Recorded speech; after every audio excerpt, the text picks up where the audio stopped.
In this plastic holder I have a prediction card in zebra code. I show you how it works in a minute, but first I shuffle the deck.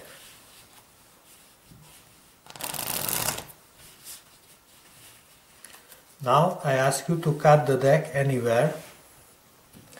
I mark the place where you cut the deck.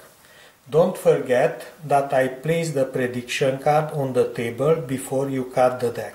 You cut the deck at the 7 of clubs and Jack of hearts. I ask you to concentrate first on the 7 of clubs and please watch my prediction. And now I ask you to concentrate on the Jack of hearts.